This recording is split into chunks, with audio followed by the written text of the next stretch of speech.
Welcome two MB classes. आज हम class 10 mathematics chapter 2 polynomial के बारे में डिस्कस करेंगे। What do by polynomial? Polynomial is a relation between constant and variable. देखना भाई, p x is equal to a not x to the power n, a one x to the power n minus one so on. यहाँ जो आपने mention करा ना, ये a not, a one, a two, ये सारे क्या थे? ये सारे के सारे थे बच्चों भाई कांस्टेंट। ये सारे के सारे क्या थे? कांस्टेंट। और यू कैन से कोई भी रियल नंबर। जो हमने ये बाकी छोड़े ना, ये x to the power n, इधर से हमने छोड़ा x to the power n minus one. ये सारे क्या थे बच्चों? एक्स आपके पास क्या थे? वेरिएबल। एक्स आपके पास क्या है? वेरिएबल। ऊपर जो एन आपको नजर आ रहा है ना, वो एन सारा आपके पास क्या है? इंटीजर। तो जब भी किसी कांस्टेंट और वेरिएबल के बीच रिलेशन आए तो इसको हम क्या कहते हैं? पॉलिनोमियल। तो एक पॉलिनोमियल है कौन से वेरिएबल में? एक्स वेरिएबल में। जितने आपको प्लस साइन नजर आ रहे हैं, प्लस साइन से पहले और बाद में जो लिखे होते हैं ना, उनको हम टर्म से डिनोट करते हैं। जैसे प्लस से पहले एक चीज़ लिखी हुई है तो ये एक टर्म होगी, ये सेकंड टर्म, ये थर्ड टर्म। इस तरह से पॉलिनोमियल है जिस पॉलिनोमियल में कुछ टर्म्स होती हैं, कुछ पावर हैं, कुछ कांस्टेंट हैं, कुछ वेरिएबल्स। एक ही वेरिएबल है वैसे फिलहाल, वेरिएबल एक्स। इसके बाद आता है बच्चों types of polynomial based upon terms, कि किसी पॉलिनोमियल में कितनी टर्म्स होंगी उसके बेस पर कैसे डिफाइन करेंगे कौन सा पॉलिनोमियल है। सबसे पहला हम नाम लिखते हैं बच्चों भाई मोनोमियल। मोनोमियल का मतलब a polynomial is said to be monomial if it has only one term. एक ऐसा पॉलिनोमियल जिसमें सिर्फ और सिर्फ एक टर्म लिखी होगी उसको हम बोलेंगे मोनोमियल। कुछ भी लिखा हो, एक्स टू द पावर 10 लिख दी, ये क्या है? मोनोमियल। मैंने सिर्फ एक्स लिख दिया, ये क्या है? मोनोमियल। मैंने लिख दिया 2x³ ये भी क्या है? मोनोमियल। एक ऐसा पॉलिनोमियल जिसमें सिर्फ एक टर्म होगी उसको हम क्या बोलेंगे? मोनोमियल। अगला नाम आता है बच्चों भाई जिसको हम बोलते हैं बाइनोमियल। तो जैसे मोनोमियल हुआ, ऐसे बाइनोमियल का मतलब क्या हुआ? A polynomial having two unlike terms. ध्यान रखना, two unlike terms, x to the power 5 plus x to the power 7। Two unlike, अगर ये लाइक होंगी तो ऐड हो जाएंगी और ऐड होके वो सिंगल टर्म बच जाएगी, तो बाइनोमियल नहीं होगा।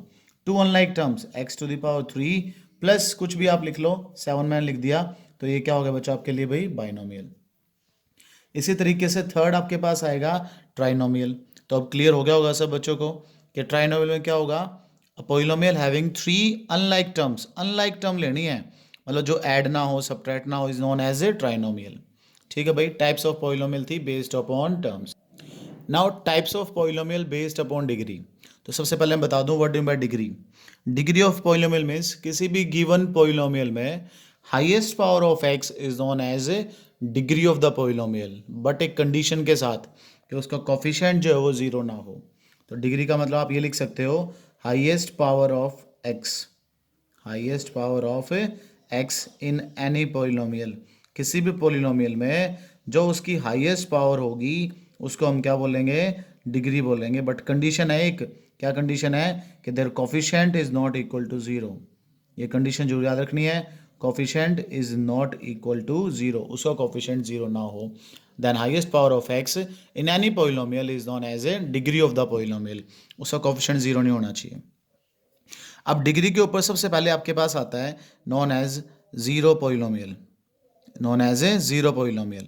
अ पॉलिनोमियल हैविंग जीरो, एक ऐसा पॉलिनोमियल जिसमें सिर्फ जीरो लिखी है उसको हम क्या बोलते हैं? Zero polynomial. दूसरा constant polynomial, a polynomial whose degree is zero. Degree zero मतलब, डिग्री जीरो मतलब 7 लिखा हुआ है, सिर्फ कांस्टेंट लिखा हुआ है, तो ये पॉलिनोमियल है जिसकी डिग्री क्या होगी? जीरो। थर्ड नंबर पे हम बात करते हैं बच्चों भाई linear polynomial. A polynomial with degree 1 is known as linear polynomial. और स्टैंडर्ड फॉर्म में लीनियर पॉलिनोमियल को लिखते हैं ए एक्स प्लस बी। ये जरूर देखना बच्चों, काम की बात होती है स्टैंडर्ड पॉलिनोमियल। 3x भी लीनियर पॉलिनोमियल है, 7x प्लस 9 भी एक लीनियर पॉलिनोमियल है। अब डिग्री नहीं काउंट होगी, मतलब अब डिग्री काउंट होगी, अब टर्म्स नहीं काउंट होगी। टर्म्स नहीं देखनी है, अब आपने डिग्री चेक करनी है। डिग्री 1 है तो लीनियर है, अब टर्म्स नहीं काउंट होंगी। क्लियर होगी बात? फोर्थ देखो क्या है, फोर्थ के बाद आते हैं हम क्वाड्रेटिक पॉलिनोमियल। क्वाड्रेटिक का मतलब हो गया a polynomial with degree 2 is known as quadratic polynomial. एक स्टैंडर्ड क्वाड्रेटिक पॉलिनोमियल हम लिखेंगे a x square plus b x plus c. Simple x square लिख दिया वो भी क्वाड्रेटिक है, एक्स स्क्र प्लस 5 लिख दिया वो भी क्वाड्रेटिक है, और आपने एक्स स्क्र प्लस या माइनस कुछ भी मतलब एक्स लिख दिया वो भी, ये भी क्वाड्रेटिक में काउंट होगा। मैंने बताया ना, अब टर्म्स नहीं काउंट होंगे, अब डिग्री देखनी है आपने। फिफ्थ आ जाएंगे बच्चों भाई हम cubic polynomial. A polynomial is said to be cubic polynomial if its degree is 3 ax cube plus bx square plus cx plus D, ये होगा क्यूबिक पोलिनोमियल। बट इनकी शर्त ध्यान रखना भाई, अगर लीनियर आप ए एक्स प्लस बी लिख रहे हो तो ए की value not equal to zero, quadratic में भी a is not equal to zero और क्यूबिक में भी a is not equal to zero, तभी वो लीनियर क्वाड्रेटिक और क्यूबिक होंगे, अदरवाइज डिग्री आगे पीछे शिफ्ट हो जाएगी। तो ये क्यूबिक क्लियर हुआ क्या होता है बच्चों भाई। फिर आता है बाई क्वाड्रेटिक पोलिनोमियल।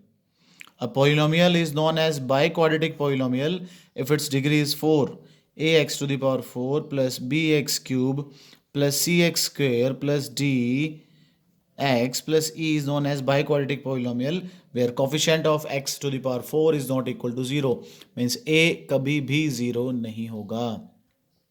क्लियर होगी बात बच्चों। ये थी आपके टाइप्स ऑफ पोलिनोमियल।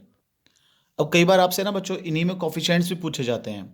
सपोज करो ये पोलिनोमियल है ए एक्स प्लस बी, पूछ लेंगे write down the coefficient of x is a, answer होगा a. Coefficient of x square in quadratic polynomial a, coefficient of x in cubic polynomial c, coefficient of x square in biquadratic, ये देखो ये जो coefficient है। अगर कोई ऐसा polynomial है जिसमें टर्म हो ही ना, सपोज करो ये है 7x प्लस 9, आपसे पूछ ले एक्स क्यूब का कोफिशिएंट बताओ, है ही नहीं, मीन्स कोफिशिएंट क्या हो जाएगा 0। तो ये आपने ध्यान से देखना है types of polynomial. Next video में इसके जीरोज़ के बारे में डिस्कस करेंगे।